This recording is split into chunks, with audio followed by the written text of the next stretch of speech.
Hey everyone, thanks for tuning in. If you're new here, consider subscribing. It really helps keep these stories coming. And while you're here, let me know in the comments where you're listening from. Now sit back, relax, and let's get into the story. I kept the same habits I had learned when I was a line soldier and later a National Guardsman. Start the morning with a routine and end the night with a checklist.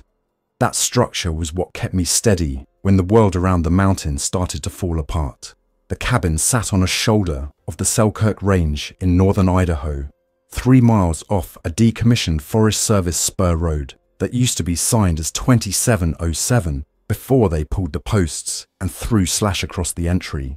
The ridge locals called Signal Hill rose behind my place, topped with an old radio tower that hadn't been maintained since the county consolidated sites a decade earlier. From my porch, when the air was clear, I could see the Pack River Valley and the sliver of Sandpoint to the southeast, and beyond that, the dark line of Lake Pend Oreille. Most mornings started the same. I checked the battery voltage on the solar bank against my logbook, compared it to the forecast I kept taped inside the kitchen cabinet, and decided if I needed to run the diesel for an hour to top off. The array on the roof was 8 panels at 400 watts each, wired 2 in series and then paralleled into a Victron charge controller feeding 4 LiFePO4 batteries. I kept all the cables labelled with engraved tags because I didn't trust myself to remember under stress.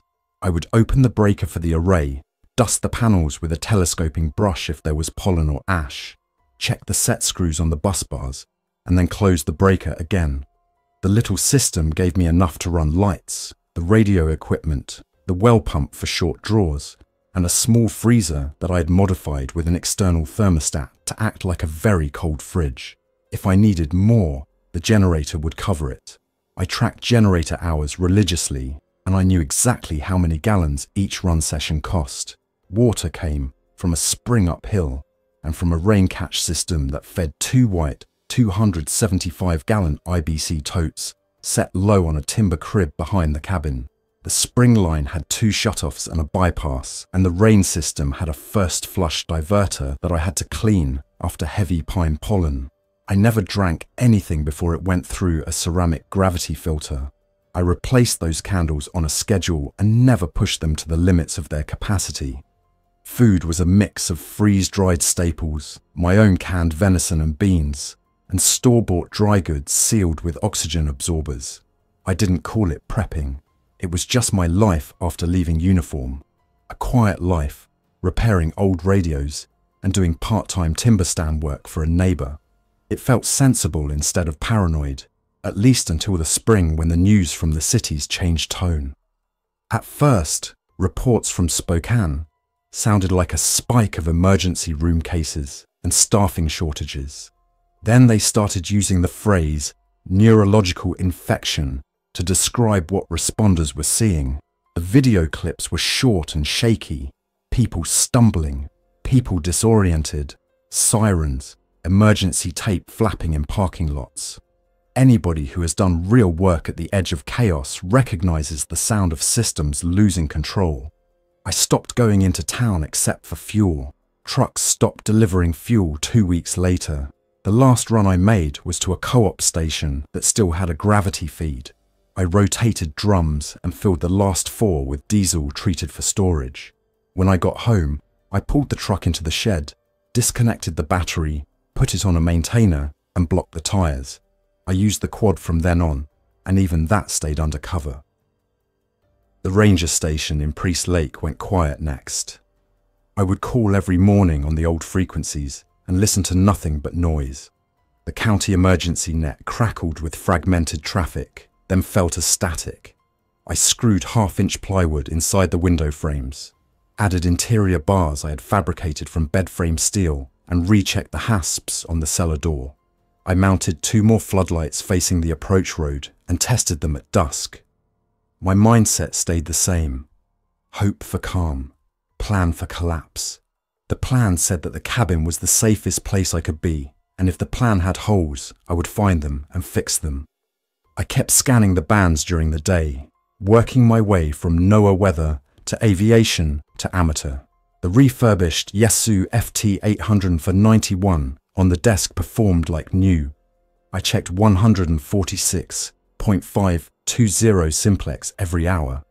Listened on the local repeater pair, even though I knew their backup power wouldn't last, and then dropped to 40 meters to hear the wider region. The chatter was off, like a conversation between people who were forcing themselves to be precise to keep from showing fear. That precision slipped as the days went by. On the 7th day, after Spokane used the term collapse of services, 2 hikers walked up the spur road at dusk. I had seen them through the trees an hour earlier and had already put the rifle on the table inside the door, not displayed, just close, as a tool. The pair moved like people who were exhausted and trying to hide it. They stopped at my gate.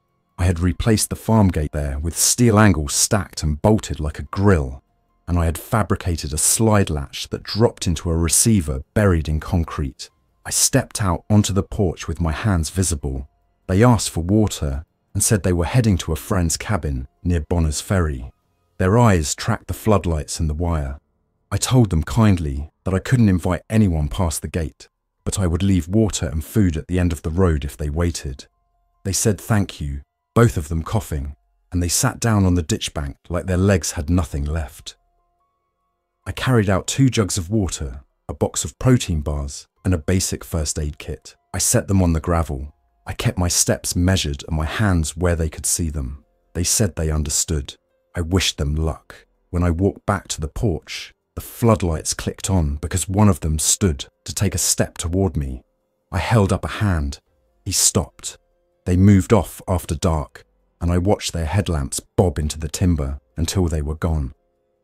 At 2 a.m., the tripwires on the first perimeter jangled and the bells I'd hung from salvaged brass casings and fishing swivels rattled. The floodlights snapped on.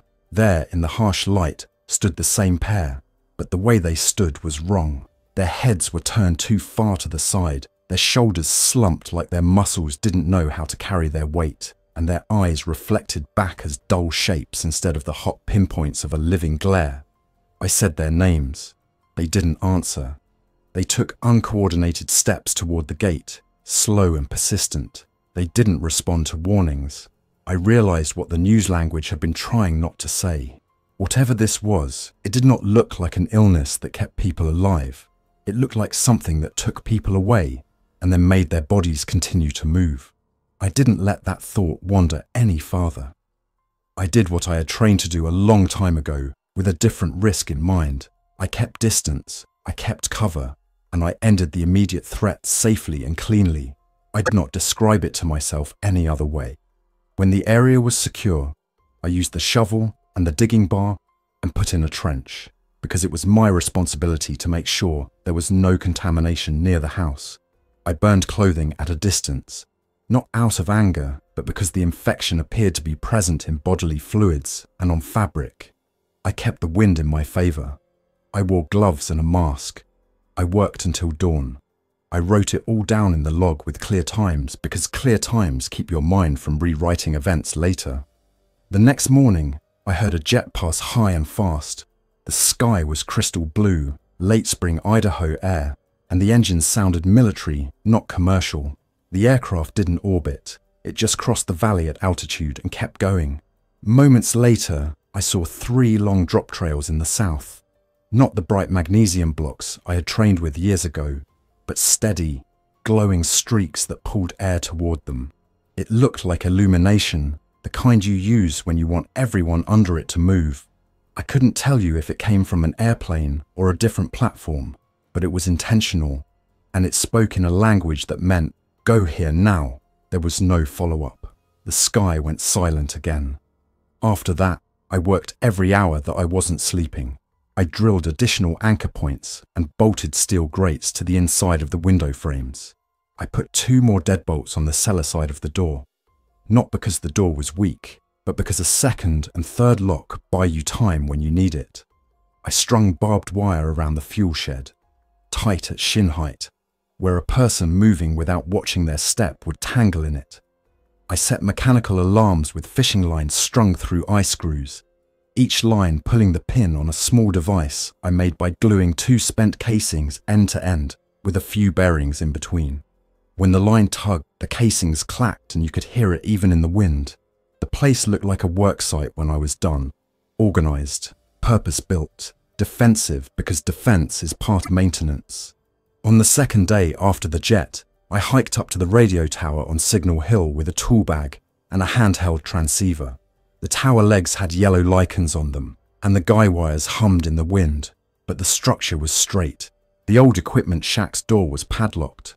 The padlock was so weathered the shackle had a line of rust under the chrome. None of the old equipment inside would be powered, but the height was what I needed.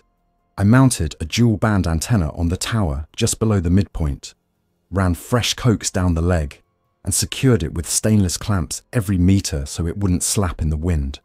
I tied off a small J-pole as a backup on the far side. I powered the repeater unit with a panel and a sealed battery I had brought up in a sled last winter for this exact purpose. Back in the cabin, I started broadcasting a short emergency warning loop every hour on the half hour.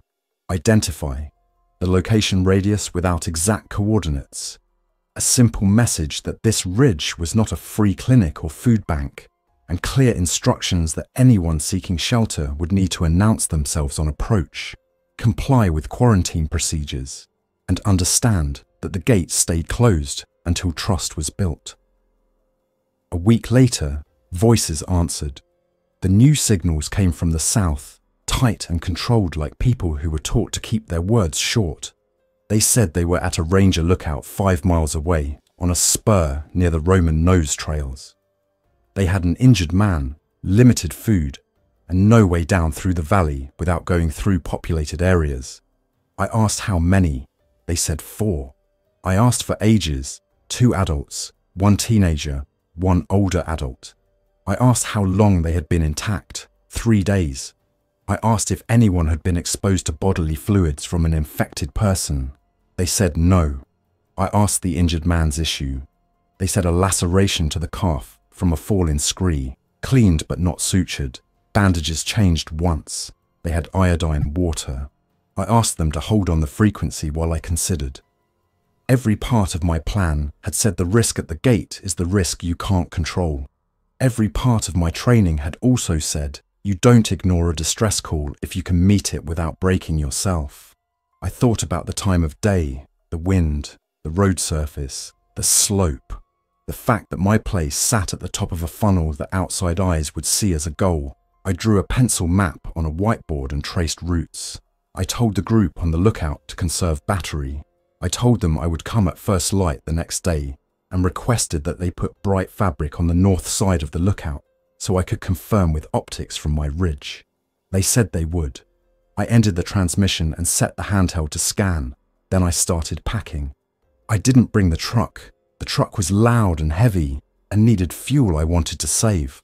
I loaded the quad with fuel, a medical kit, tarps, blankets, water, a compact stove, radio gear, and a coil of rope. I carried my 9mm sidearm because I had trained with it for decades and I could keep it holstered until I needed it.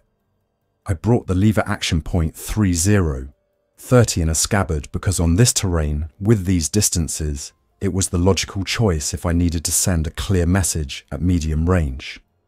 I stowed spare rounds, not because I wanted to write a war story, but because I intended not to be surprised.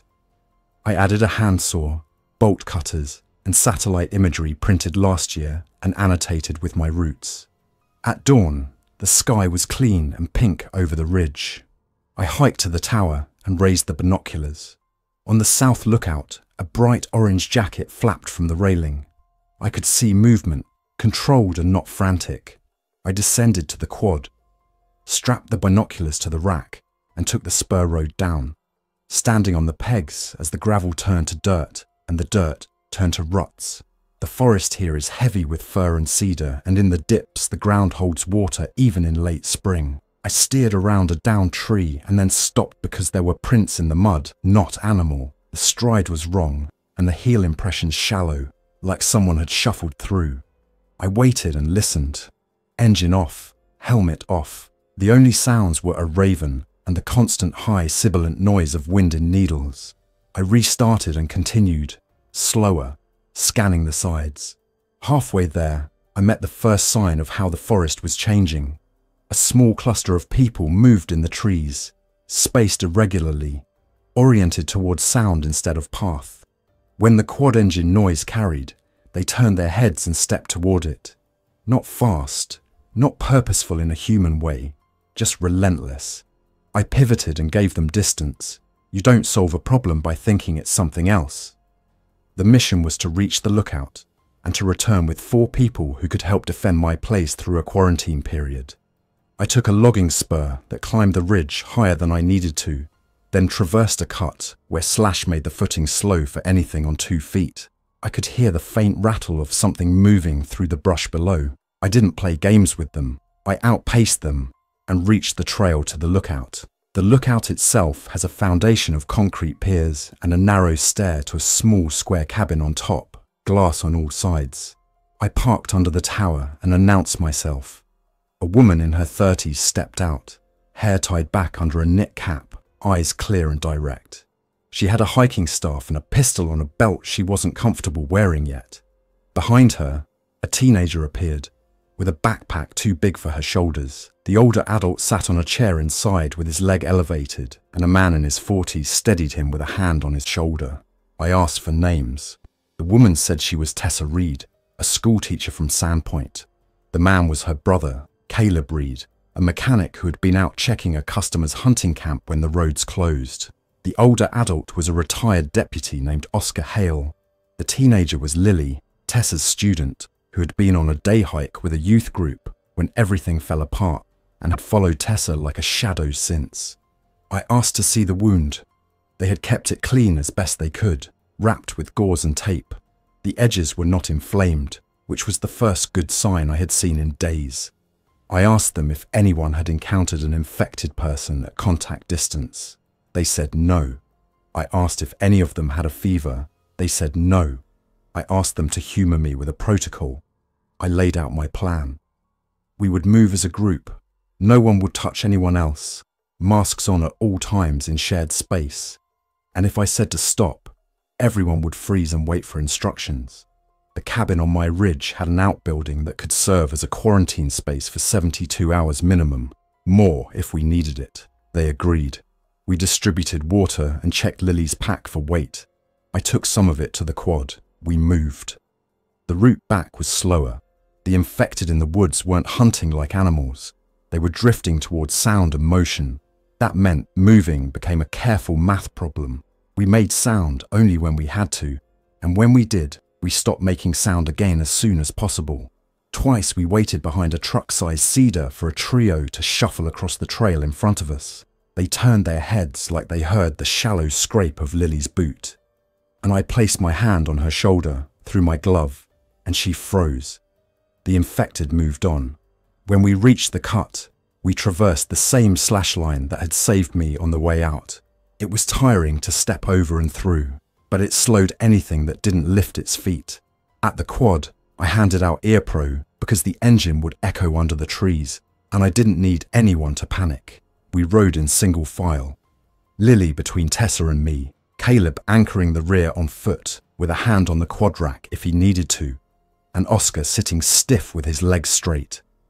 At the gate, I had them stop 10 yards back. I went through my entry checklist the way I always did, because this was the moment when you had to be predictable. Floodlights off to avoid panic, gate latch checked, rope tied low across the drive as a snag for anything pushing forward, bell line reset. Before I unlatched, I explained again that quarantine meant quarantine. The tool shed was dry and had a stove and cots. They would get food and water pushed through a pass-through. I would check on them through the day, always masked and gloved. They nodded. Oscar just looked grateful to be somewhere with a roof that wasn't glass. I opened the gate and we rolled in. The first 72 hours passed without incident. I kept the radio loop running and added a live call at the top of the hour with a different tone. We had 4 people on site in quarantine. Supplies were stable. No requests for outside support at this time. It was the kind of message that keeps the desperate from thinking a place is a charity. I didn't want to advertise fuel or food because that would invite the wrong kind of attention. We were on day 3 when the first problem appeared. and it wasn't one I could solve with a wrench. Caleb asked to speak with me outside the shed. He kept his mask on and his hands visible like he had been trained by someone who cared about procedure. He said his sister looked pale and that she was warm to the touch. I asked if there had been any incidents. He said no. I checked through the small window and saw Tessa under a blanket, eyes open, lips dry. I had put a thermometer in the shed, sealed in a Ziploc with other basic medical gear. I slid it through the pass-through. They checked, 100.8. I asked about other symptoms. She said she was tired and thirsty. There was no coughing. Her pulse looked steady. I weighed everything I had heard and the reality that we had lived through a week of changed rules. I told them we were extending quarantine until we understood what was happening. I had them move Tessa to the cot closest to the back vent for fresh air. I raised the mask level. I put an extra filter in the pass-through. I checked my own temperature and wrote it down. I rotated my dot on the whiteboard to red for watch. Tessa drank fluids and rested. By nightfall, her temperature had dropped to 99.7. By morning, it was 98.9. She smiled at me through the window with embarrassment and relief. I reset the whiteboard to amber and let myself breathe properly for the first time in 12 hours. We cleared them on the 5th day. I walked them through the grounds so they knew where everything was without wandering into danger. The fuel shed had a lock and a sign. The woodpile was under a sloped roof at the back of the house. The spring line ran along the uphill slope under a marked conduit. The composting trench was 50 paces past the tool shed, with lime in a covered bin. I showed them the bells on the lines and how to secure them with a half hitch after you passed. I assigned sleeping spaces, Lily in the spare room, Tessa on the couch pull-out, Caleb in the loft, Oscar in the recliner upstairs where he could keep his leg elevated. I gave them a meal plan, and we cooked together, so no one person was responsible. When the sun dropped, I handed them a small printed card with the alarm signals I used. One long ring on the triangle for weather, 2 short for gate contact, 3 long for perimeter breach. I verified that each of them had a flashlight with fresh batteries within reach. We went to sleep. By the end of the first week with them, we were a crew. Tessa took to the radio operator role quickly and logged each call with careful handwriting. Caleb inspected the quad and tuned it like a man who respected machines. Oscar, who had spent a career giving clear instructions and being the adult in rooms full of fear, became the person who diffused tension with short sentences that resolved nothing and everything at once. Lily watched everything and tried to do too much until Tessa gave her an actual job: inventory the pantry nightly and leave a short list of what needed to come out of storage. That simple task kept Lily anchored. I spent more time at the tower checking connections, more time checking the lines, more time resting in short periods, because attention was now our most valuable resource. The radio kept working like a lighthouse and a lure. The good calls were the ones we could pass on to better places. A pair of volunteers in Bonners Ferry had set up a checking grid at the high school parking lot. A ham in Libby was maintaining a schedule for the Kootenai region twice a day. Someone on Schweitzer Mountain had power and a small community that was trying to remain invisible. The bad calls were the ones from too close. Desperate people on the forest road, voices yelling for help without details, voices that didn't follow instructions, voices that sounded like old recordings looped to draw us out. I locked the gate and posted a sign that said, "Private property, medical quarantine procedures in effect. Do not approach the house. Ring the bell at the road and wait for instruction." Most people didn't come far enough up the spur to read it. The ones who did often turned around when the bell line rattled and the floodlights popped on. In the second week, the tower became more than a way to talk. It became a beacon you could hear, even if you didn't understand what was being said. Sound carried in the valley, and sound is a magnet when the infected gather. They didn't track like animals. They moved in small clusters, and then, unpredictably, in strings that followed old deer paths and skid trails. The old roadway under my place functioned like a channel. Anything moving up from the valley would eventually find itself walking the easiest grade, the path to my gate. We learned the rhythm of it. There would be a day of quiet, then a day when the bells rang twice in daylight, then a night when shapes appeared at the wire and pressed against the mesh without understanding it. We did not open the gate. We did not speak from the porch. We conserved fuel and waited. They would drift off to the next noise. We held to discipline until the day someone made the mistake that lives at the center of every story about strangers and closed doors. The mistake was not evil. It was a secret. The secret was small at first and felt to the person keeping it like an act of hope. On a calm evening when the sun had thinned to a soft white and the trees were still, a pair of cyclists pushed their bikes up the road. They rang the bell outside the gate, and they stood there with their hands at their sides, like they were trying to look harmless. I watched them through the binoculars from the upstairs window.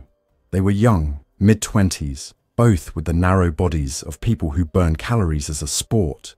I asked them to state their names and their condition. They said they were Evan and Rory. They had come from a ranch west of Samuel's, and they were clean.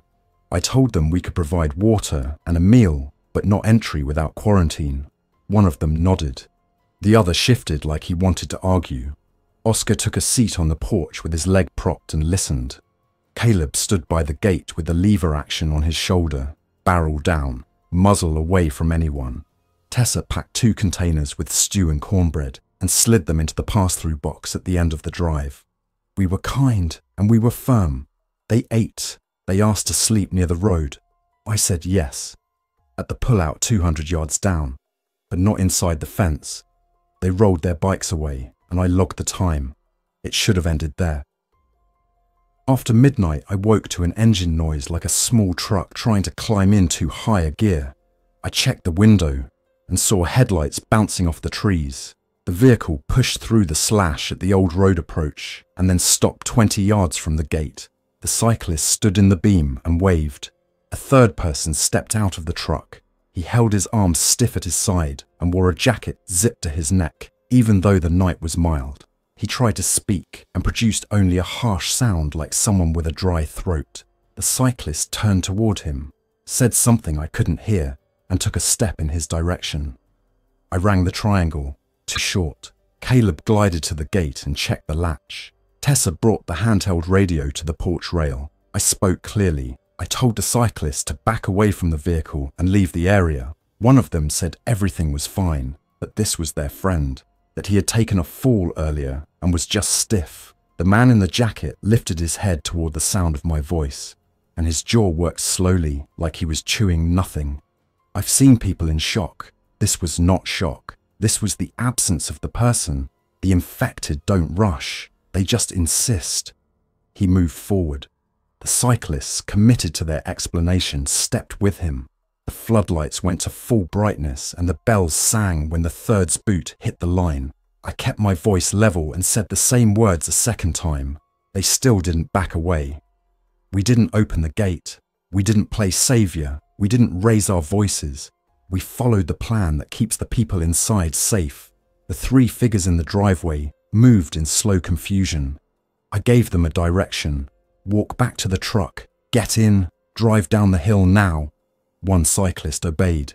The other didn't. He reached for the infected man's shoulder like he could steady him. There was no change in the infected man's expression because there was no expression. There was only movement. The cyclist realized it too late. He pulled back. He yelled something that dissolved to a sound that carried. Something in the trees stirred. That was the part I had feared since the first night. Noise attracts more noise, and panic breeds more. I kept the floodlights on, and I layered my voice over the alarm like a metronome. Drive down now. Drive down now. The cyclist at the truck opened the door, engine running. The infected man turned his head, then moved toward the new sound. The cyclist who had reached raised his hands in a helpless small gesture, then followed his friend. They left the infected man under the floodlights without him noticing he had been abandoned. The truck's engine note rose. They backed into the brush and skidded sideways. Then they were gone. The bells stilled.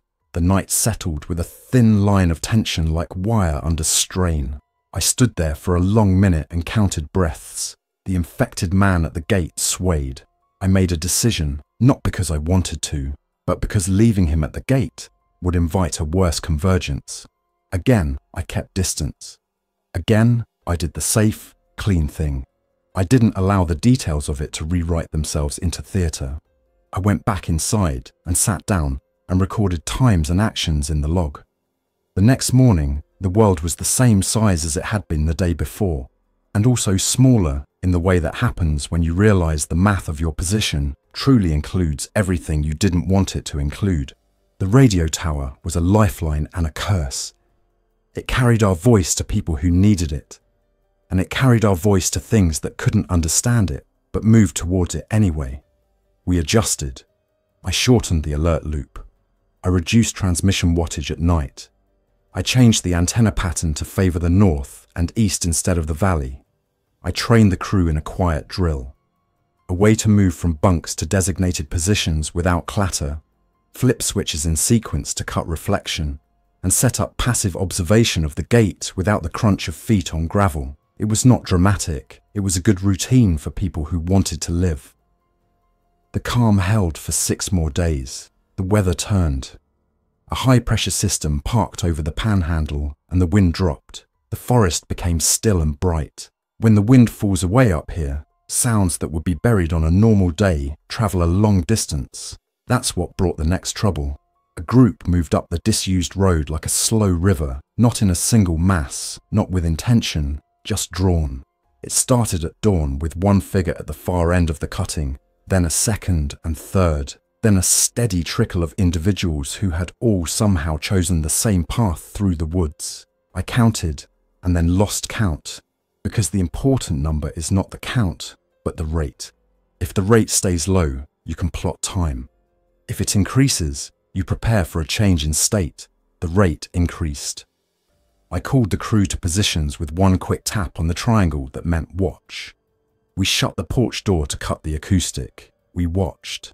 The line grew denser by the hour until, by mid-afternoon, there were enough bodies on the old roadway that the first bump into the ones in front made the line thicken like a highway jam. I didn't feel fear. I felt the kind of attention that clicks into place when you know exactly what the next hour holds if you don't take action. My place was designed around the idea that movement could be shaped. The trench at the far edge of the drive, the wire at shin height, the offset fence sections set to steer anything forward into the open ground. This was the time those choices paid off. I didn't intend to win anything. I intended to buy time. We had built 3 little devices over the last month because we knew the road could not remain intact forever. Each device was a controlled earthwork, a small charge designed to collapse pre-cut notches we had made in the old berm above the road. We had drilled holes with a post driver and dug trenches by hand, then set in wedges of pressure-treated wood and stamped earth that would release with the right little nudge. The result, if we had done our geometry properly, would be a slump of soil and rock that would block the road for 100 yards and require serious effort to clear. We called them trip mines in casual conversation, but there was nothing complex or theatrical about them. They were simple engineering in dirt. We waited until the density was high enough to be a hazard, but not so high that bodies would layer or push against each other. I had Caleb go to the switch on the barn panel and isolate the generator circuit from the house. We put on masks and ear pro. We didn't talk. I walked the cable route to the plunger we had built from a salvaged high-current switch and verified the line continuity by touch. I looked at Tessa. She nodded. I threw the switch. The hillside answered with a dull, contained pop and a shudder. The cut above the old road let go exactly where we had instructed it to months earlier, and the earth moved in a slow, grinding arc like a glacier sped up 1,000 times. Rocks tumbled. A curtain of dust rose and drifted sideways. The bodies on the road moved with the dirt and ended up in a jumbled slope that now read, from a distance, like a landslide you'd see after a hard spring rain. On our side of the gate, the ground was unchanged. We stood and watched and listened. After the dust settled, you could hear something like a distant rush, not of water, but of small stones settling and sticks snapping. The line beyond the slide slowed to nothing because the easy path had become a hard one. The valley held its breath. Then the wind returned as if the front had finally moved, and the sound that had been trapped under the still sky lifted away. We stayed at positions until dusk. Then we resumed rotation. We turned the generator on for a short interval to replenish the bank, and we cooked a simple dinner of rice and beans with canned tomatoes and a few pepper flakes for morale. No one talked about the charge. No one talked about the bodies in the slide. We talked about the next day's chores, because chores are what keep a place alive. In the quiet that followed, the radio picked up something new and hopeful. A clear voice on 7.238 megahertz with a call sign from Montana spoke a steady message about a simple network of relays being built all along the northern Rockies. They had a schedule now, 2 windows a day for people to check in with short reports, location, status, urgent needs. They did not promise rescue. They promised that they would hear you and that someone down the line might pass your message to whoever could act. It was exactly the kind of system that works when no one is in charge, but everyone remembers how to be responsible. I checked in the next morning. I used a generic grid reference that put us in the right area without advertising a dot on a map. I reported 4 adults and 1 teenager, power stable, water secure, no medical urgent, roadblocked intentionally, movement low. The operator thanked me and told me to stay on frequency for 3 more stations. I did. A man near Libby came on with a similar report. A woman on the Flathead side reported a short supply of antibiotics but good food. We wrote it all down. In the days that followed, life settled into something that felt like work instead of survival. We built redundancy for the redundancy. We added mirror checks in the trees to see around bends before you committed to a path. We put reflector tacks on 2 trees that only we knew to align to, so at night if we had to move, we could ghost through instead of shouting instructions. We reorganized the pantry so the things we reached for often were at shoulder height, where you don't fatigue, and the heavy things stayed low. We made a second pass-through box for the gate that locked from our side only. We put tools back after we used them, because the day you don't is the day you need them in a hurry. Then the mistake that had been planted a week earlier sprouted. It was planted by the cyclists, but not in the way you would think. When they had stood under the floodlights and argued for their friend, and when the friend had turned his head to the sound like the infected do, Tessa had watched it with a look I recognized. It was a look I had seen on a medic once after a long shift. The look of a person who wanted one thing in the world: to be simple and kind and not require a protocol. That night, while we were resetting the bell line, she had slipped out the back with a small flashlight, thinking she could leave a bag of food for the cyclists by the road sign so they wouldn't come up again. She had not gone far. She said later she had stayed within sight of the floodlight glow, but she had left the fence, and without telling anyone, she had stepped into the zone where our plan depended on predictable behavior. She didn't tell us because nothing happened. The next morning, she felt embarrassed, and then she felt justified for not worrying us. A week later, when her fever flickered for those 12 hours, I connected dots in a way that was too simple. I assumed it was stress. I assumed we had gotten away with it. In truth, I could not know. She couldn't know either. Neither of us wanted to speak the possibility aloud. The fever dropped. The world continued. We let it go. The following week, while we were clearing windfall from the spring line, Tessa slipped with the saw and grazed her forearm. It was a shallow slice, and we cleaned it and closed it with strips. That night, she wrapped it herself without asking me to check it. The next day, it was redder than it should have been. The day after that, she felt warm again. We redid quarantine. We reopened the whiteboard to red. We gave her the comfortable chair and her own dishes and a separate towel. We didn't name it anything. We just did the steps. Her temperature stayed under 101. It didn't climb.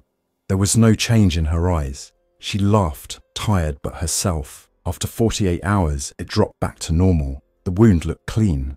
We stood down with a note to be stricter next time, with cut gloves and care when people were tired. It became another lesson we didn't want. Summer turned to the kind of late-season weather that tricks you into thinking winter will be easy. We made a woodshed annex and cut 2 more cords. We checked the roof screws and sealed the penetrations.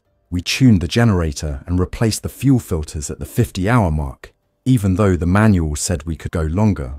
We rotated drum labels. We confirmed we had enough oil. We set 2 more wire runs across the lower spur and connected them to bells so we would hear movement farther out. We finished 2 small stoves out of steel pipe for the outbuilding, so that if we needed to split the group again for illness, we could do it without freezing anyone. The routine became our shield and our language. When the cold arrived for real, it did it the way it always does in this forest. First with a storm that pasted wet, heavy snow on the branches and made everything bend and break, and then with a clear snap that turned roads to glass and the air to shards in your throat. The roadblock we had made in the summer became a white hump with shadows. Everything that had been buried under it froze in place.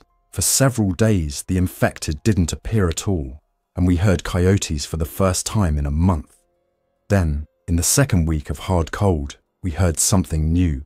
It sounded like spokes clicking on a bicycle wheel under load, fast and then slow, and then the engine of a sled revved and cut and revved again. We were inside with the stove ticking and the wind sneaking under the sill. The sound grew and then came to a stop at the gate with a soft thunk.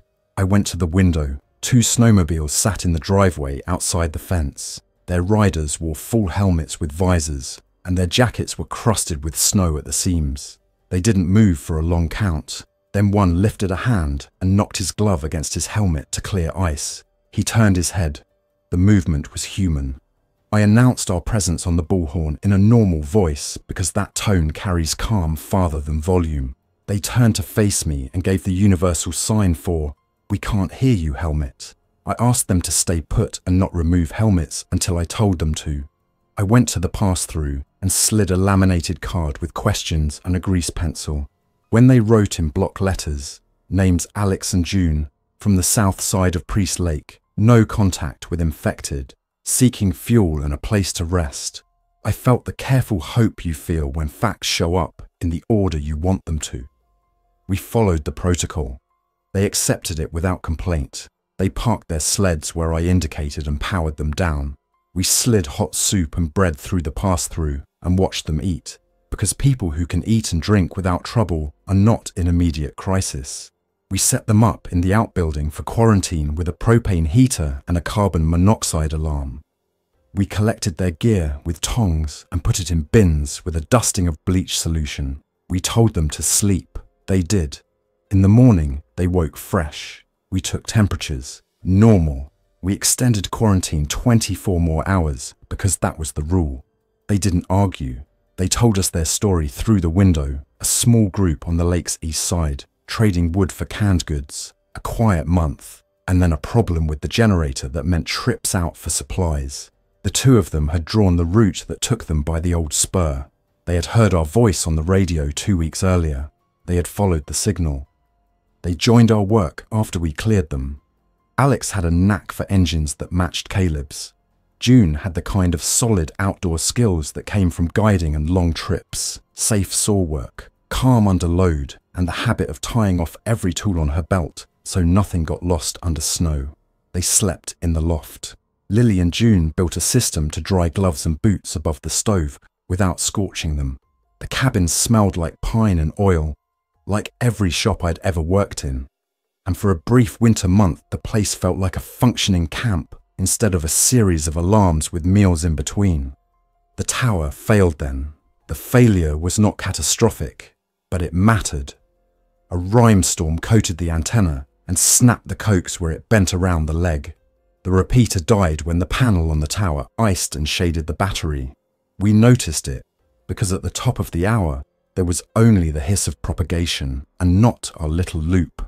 The silence felt wholesome for a moment, like a respite from shouting into a void. Then reality set in.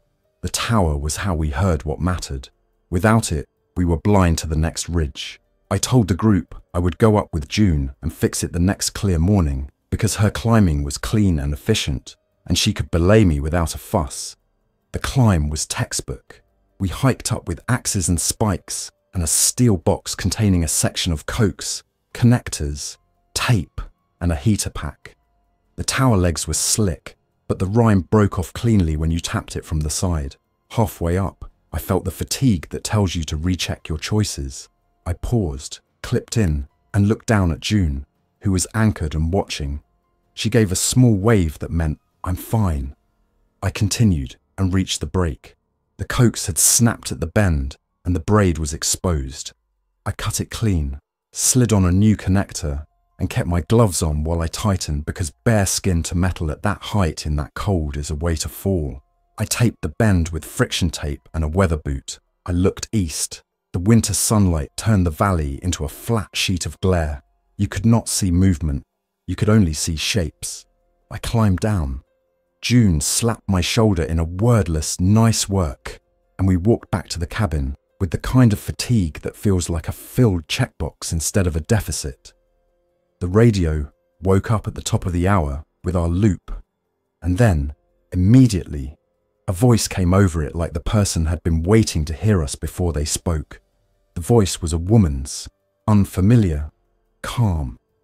She said she was on a ridge north of us, that she had 2 children, and that something had been following the line of power poles toward her cabin all day. She said it wasn't individuals. It was a long, thin column that stretched for 100 yards at a time, and then snapped like a rope when it snagged. She gave no plea. She said it as a report. I asked for her bearing. She gave it in degrees. She had a compass and she remembered how to read it. I stepped to the map. I drew a line with a pencil and slid the straight edge to account for how sound skips. She was close enough that if the column she described reached the road, it would use the same channel our blocked road fed into. It would not hit us that day. It would hit us the next day if it chose the easiest grade after it realized the power pole route had ended. We adjusted again. We moved the truck out of the shed and faced it downhill, not because I wanted to flee, but because trucks are tools, and a tool you can't move is the wrong shape when you need it. We loaded it with totes pre-packed with basic supplies: water, food, medical, radio, clothing, blankets. We examined the road on our side of the slide and found a place where we could cut a shelf if we needed to route a vehicle around the blockage for a mile, and then back in on the old skid. We fueled the chainsaws and put the bars in cases. We taped cards on the walls with 1 line each to remind us what the next step was if we had to move. We did not talk about it as leaving. We talked about it as another way to shape movement. The column did what columns do. It found the easy line and then slowed when the easy line ended. It hit the slide and then formed a pool, then spread across the churned slope like water searching for a downstream. We watched from the edge of the trees with binoculars. No one said numbers. We didn't get the count wrong by speaking a guess aloud. We counted gates closed, lights off, ropes coiled, packs ready. In a calm voice, I told everyone the plan if the gate received pressure. We didn't need to hold a court about fear. We needed to hold to a sequence. The pressure came at dusk like it always does when the temperature drops and sound carries differently. Bodies reached the wire and then pressed, because that's what bodies do when a line blocks the path. The bells rang. The floodlights stayed dark because we had cut them to preserve night sight. We held at stations with night vision that we had charged carefully for weeks for this exact hour. You could see the shine of eyes without seeing who they were. You could see hands reach without an intention in them. The wire held. The trench did its job. The gate latch didn't budge. The plan said the cellar was the last resort because the cellar had a vent that drew air across the diesel tank room, and we didn't want fumes. The plan also said the cellar was where you live when you decide you are a building instead of a person at a door. When the third line of pressure reached the fence and the bells sang again and again and the gate shivered in its receiver, I gave the signal to retreat inside and lower the cellar bars. We went in order. We closed doors in order. We latched in order. We powered down in order until the only sound was the slow thrum of the generator through the concrete, because I had made the call to run it an extra hour before this and it was still on a programmed cycle. The air smelled like warm oil, because that's what generators smell like when they are doing their job correctly and not burning rich. The bell line outside kept up a thin, high sound like wind chimes, then quieted, then rang again. It went on for a long time. I sat on the cellar step with the logbook open on my knee and my pen in my hand, so my brain would know I wasn't just waiting, I was working.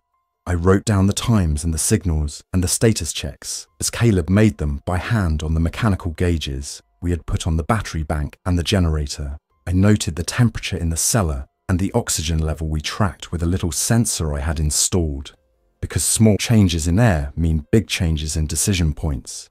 I wrote down that Lily's hands were steady when she handed me a bottle of water.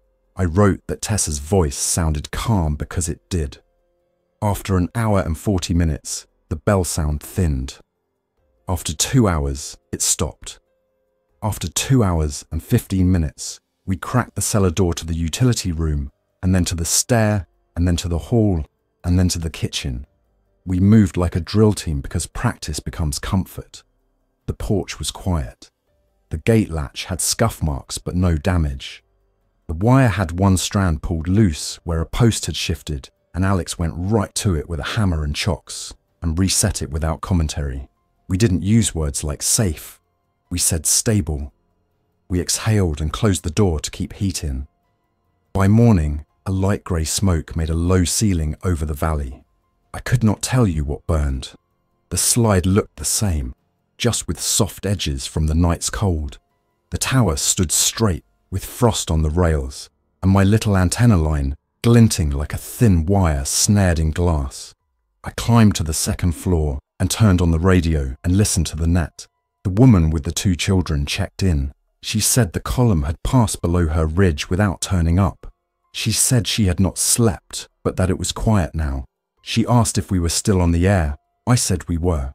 She said thank you and told me where she had hidden extra dried beans and rice inside a culvert on a forest road a few miles from our place.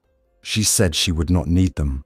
I wrote down her words and the exact culvert location and coordinates and a brief description of the rock arrangement she had made as a marker.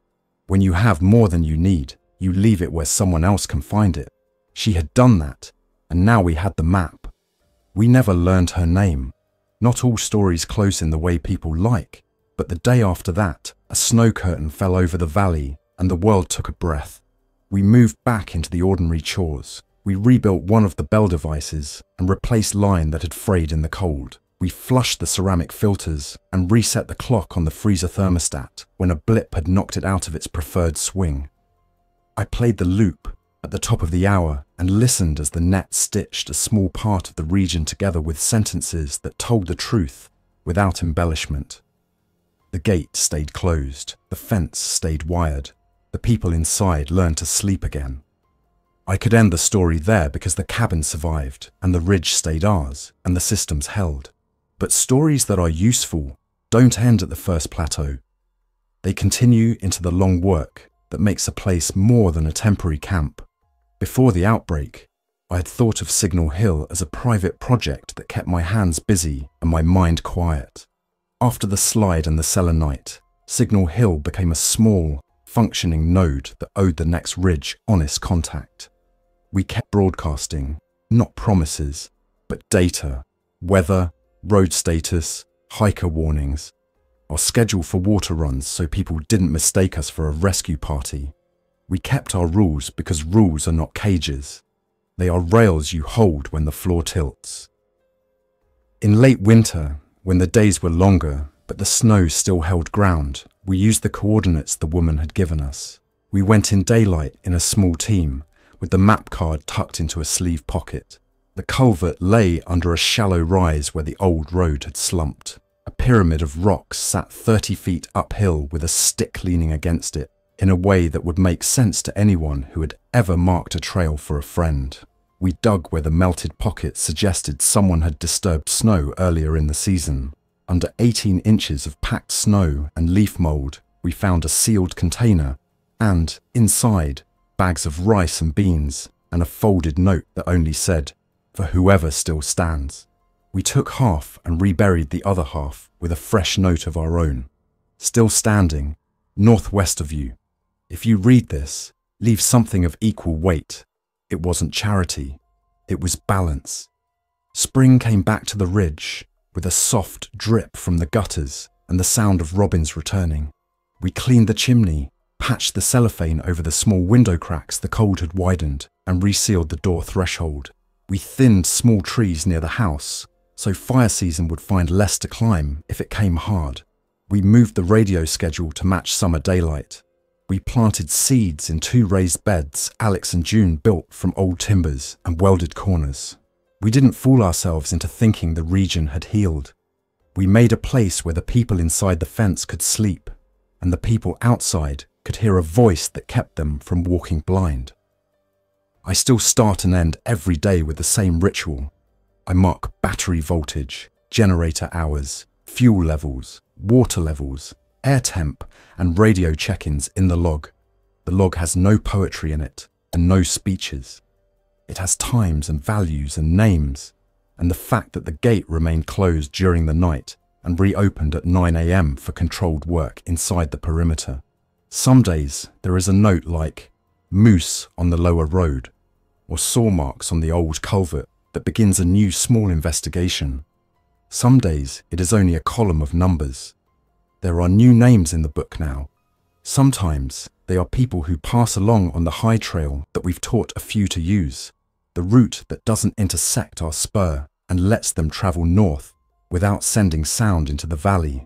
Sometimes they are voices on the net that come on at exactly the scheduled minute and say, Station 3, still stable, and then go quiet. The crew at the cabin evolved too. Alex and June planned to return to Priest Lake in early summer to check on their group and to leave word where they could be reached by handheld on line of sight. Caleb and Tessa argued like siblings in a good way and then built a woodshed extension together like people who had years to come. Lily grew 2 inches by the end of spring and understood inventory better than I did. Oscar's leg healed to the point where he didn't need the recliner anymore, and he started walking the perimeter twice a day with a stick he had carved. You could set your watch by him passing the southeast corner at 3 p.m, turning toward the sun and scanning the trees with a steady, patient look. We don't use words like victory. We use words like routine and maintenance and secure. If you stand on the porch at last light and listen, you hear 3 things: wind in the needles, water in the culverts, and a very light metal-on-metal tick from the wire where it touches the corner post. If the wire stops making that sound, it means the post has shifted and you need to get the hammer. If the water stops, you check the spring intake. If the wind stops, you watch for how sound carries. There is comfort in that kind of attention. There is also room for other people to live. My name is Eli Brooks, and this is the log of Signal Hill. If you are within range and you can hear this, the message hasn't changed since the first day we tuned the repeater and watched the meter climb. Approach with care, announce yourself early, follow instructions exactly, and be ready to carry your share of work if you come inside the fence. The gate stays closed until quarantine is complete. The rules do not bend for emergencies because emergencies are the reason the rules exist. If you need food and you can't come inside, tell us, and we will bring a box to the road and set it down and back away so you can take it safely. If you need directions to the high trail north or the culvert cache with the marker stack, we will give you those directions, and then we will watch from the porch until we can't see you anymore. We are not a rescue point. We are not a fort. We are a place on a ridge where 5 people learned how to live together without breaking what keeps them alive. The tower may break again in ice. The slide will grow grass. The bells will rust, and I will file them clean and tie new knots. The radio loop will go out at the top of the hour unless the bank is low. And if the bank is low, I will note it and run the diesel and mark the time and write down the hours. The world outside the fence is still what it is. We still hope for calm. We still plan for collapse. And day by day, with normal actions, we occupy the space between those 2 statements and make it ours. Thanks for listening. If you enjoyed this story, Don't forget to like and subscribe. Your support keeps these creepypastas coming. Until next time, stay alert, stay safe, and never ignore the feeling that something is watching.